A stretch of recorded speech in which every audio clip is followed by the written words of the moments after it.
Welcome to part 2 of Theology of the Body. If you haven't watched part 1, go hop over there to part 1 and make sure you watch it first because it does set you up well, in my opinion, my humble opinion, for the rest of this video.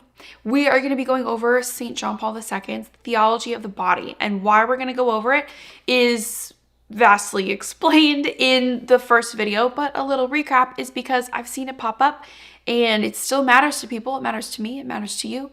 It matters to you if you're married. It matters to you if you're single. It matters to you if you are a consecrated religious.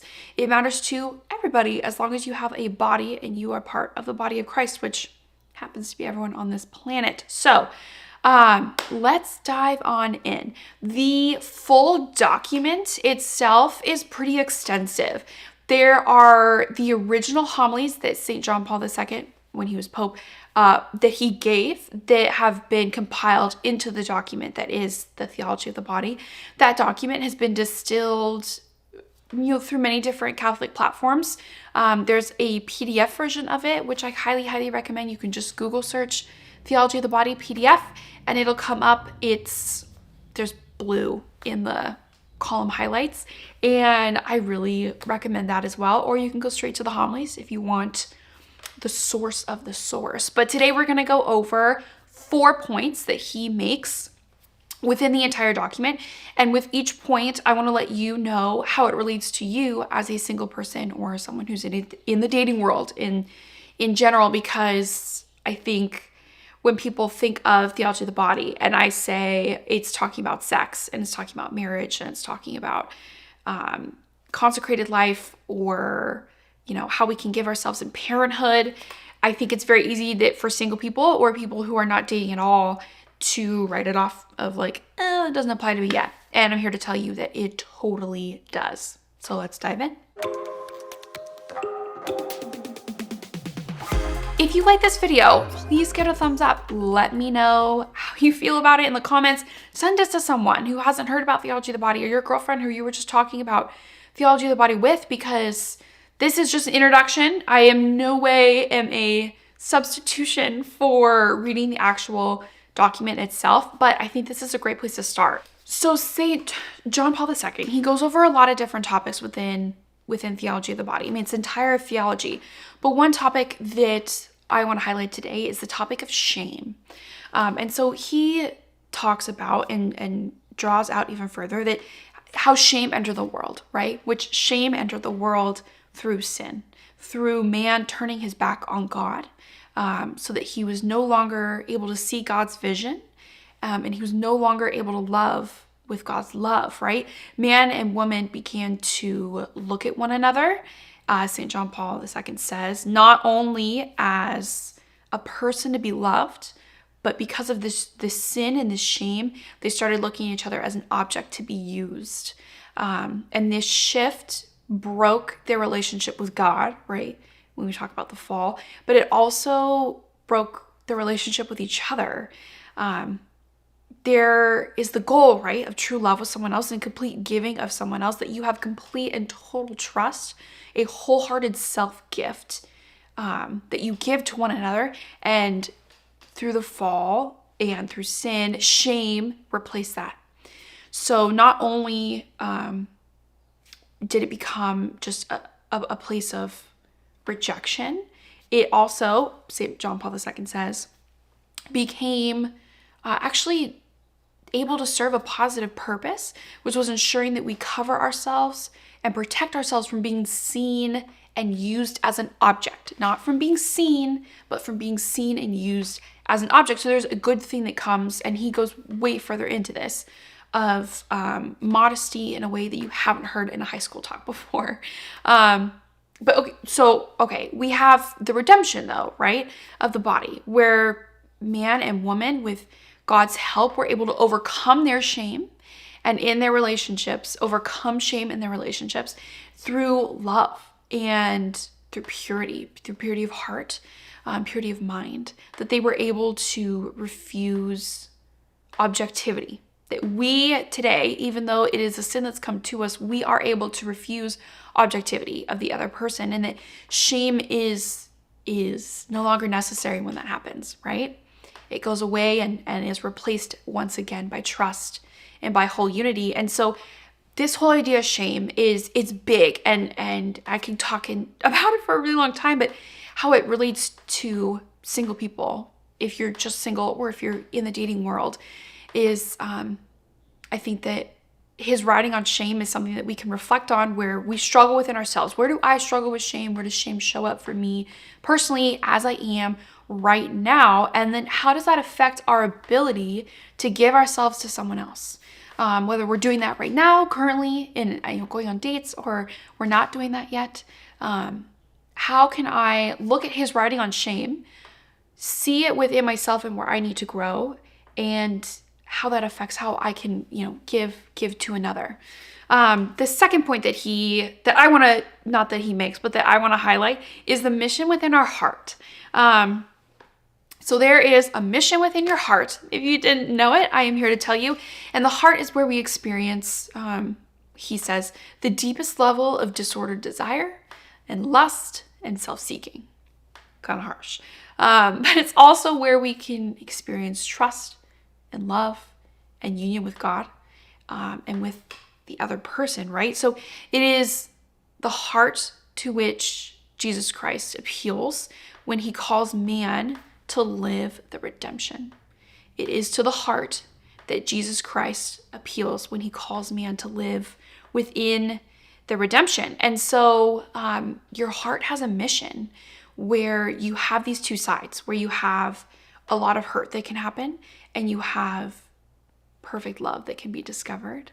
And so he talks a lot about how the heart has become a battlefield between love and lust. And the more lust dominates the heart, the less love is able to be expressed, especially when it comes to giving oneself. You're not able to give yourself as wholly to someone else, and they're not able to give themselves as wholly to you. And it's a vicious cycle. And so he says, does that mean that it's our duty to distrust the human heart? Absolutely not. It just means that we are given a mission to keep it under control. And I think this matters to single people and people in the dating world, because I've said it in a past video and I will say it again. We ought to find someone and become someone ourselves who is able to fast, who is able to look at our desires within our heart around us, the things that intrigue us, things that really have maybe a really good hold on us, and say, I recognize you as a desire, and I'm not going to let you control me. I'm going to control you. That I am on top of you in terms of control. You are not on top of me. That's a really, I think it's rare to find within other people and to cultivate within yourself, because I think it takes a lot of time and a lot of self-mastery. And I think it's also something that you don't master and check off your list, right? You work your whole life trying to pursue. But I think in light of the mission that we're given up within our heart, it matters a lot. And so you have a mission within your heart, no matter where you are in your life, in your dating world. And he says that matters. And I believe it does too. The third point that I want to bring up is the purpose of the body. Now this is where he kind of gets controversial because of a lot of reasons. And I don't want to make this video like 45 minutes long, so I won't go into them now, but he does talk a lot about the purpose of the body, and he goes into several different purposes, and I won't be able to touch on all of those today. But one aspect I am going to touch on is the purpose of being a body, specifically being a male or a female. And the importance of being a body, and the importance of specifically being a male or being a female, lies in the fact that the body was created as a whole person to live life in communion. The body was created as a whole person, body, mind, and soul, and it was meant to live in communion. And so, that just drives home the point that man is not meant to be alone. And that is, it's how we got Eve, right? From the rib of Adam in the garden in Genesis. And God said man is not meant to be alone. And so no matter where you are in your life, you are meant to be in communion with someone else. He goes on to say, and this I think is really important for single people to hear, it was really important for me to hear, is that marriage and procreation in themselves do not determine definitively the meaning behind the body. So marriage and procreation are very good things, right? The Catholic Church, we love procreation and we think sex is great if it's used in the right context and belongs in the right frame of mind.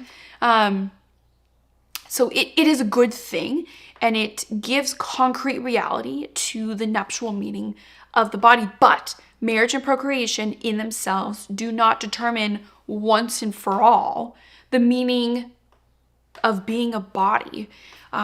He says what determines the meaning of the body is that we were created in the image and likeness of God. And to the fact that this image is realized in the communion of persons. And so we are called to communion with other people no matter where we are in our state of life. We are never called to be solitary and completely alone. And so I think this relates to single people because your body is not given its inherent meaning only once you've gotten married and have had sex with your spouse, right? Its inherent meaning exists now. And it is simply because you were made in the image and likeness of God. So I think that that's something that we could all really remind ourselves of, that you're not waiting to matter. You're not waiting to become important, that your body is really important right now. And that marriage is just one way to have that concrete reality showed in today's world. The fourth point is one of my favorites, and that's why it's the fourth point and why I'm going to highlight it. And it is that the language of the body, body language, it's a real thing, and not just, a phrase or something that you say offhandedly. Like the body has a language, and I think it's so important that, I guess, in the secular idea, that you do what you say, that you let your yes mean yes and your no mean no, right? That's a really important thing that we look for in someone else. It's really something that I try to hold to in my personal life, that I let my yes mean yes and my no mean no. I want my language from my words to be reflected truthfully with the language in my body. And so another example is through the words of marriage. When your vows come and you say your vows, between your husband and your wife, and you say that you're going to love each other till death do us part. The visible body reveals the invisible, right? That's another mystery within the church. And so those vows can only be fully meant, fully promised through the marital union. And what do I mean by that? I mean that when we say we're going to give our entire selves to someone in marriage, when we vow to that person, where I give you my entire self every day till death do us part, you mean your fertility as well. That I give you my all, including my potential ability to reproduce. On the flip side of that, if you said, I give you my all, I vow my life to you, that I will give you my all for the rest of my life till death do us part, but actually, I'll give you everything but my potential ability to reproduce, you're actually not giving your everything, and you're actually making the language of a body a lie. John Paul II says the body itself speaks, and it speaks by means of its masculinity and its femininity. And he goes into beautiful things of what it is to be a man and beautiful things what it is to be a woman. He speaks about how the body speaks a mysterious language of personal gifts, and that when, like for instance, you commit adultery, you're all of a sudden you're speaking a lie. And that the goal, right, is that what we say with our mouths, we want to say with our body. And so I think this matters to single people, to people dating, or, wherever you are in that phase of life, that this is a reason not to have sex before you're married. And it is rooted in religion, I will say. But I think it's also rooted in a lot of logic, that what you say with your mind and your words, you also want to say with your body, because you want to mean what you say, and you want to say what you mean. And so if you're looking for a reason to not have sex before marriage, or if you're looking for a reason to maybe stop having sex and commit to not having sex anymore until you are married, I think this is some really good ground to fall upon, because he is logical about it and fair, and I think he does a really good job of explaining all of his reasons behind the different points that he makes. There are a lot of more points to the Theology of the Body. Like I said, it's kind of a big document, but I wouldn't be so intimidated as to never look it up or to never read it for yourself. If you have any more points that you want me to draw out, I would love to do more videos on this topic. I hope you can tell that I am very passionate about this and that when I found it, it changed my life. And I hope that it changes yours too. But in the meantime, feel free to follow us here on YouTube. We're also over on Instagram at CatholicMatch. I am over there monthly with Instagram lives and here multiple times a month with our YouTube videos. Let me know what you guys thought, and I will see you in the next video.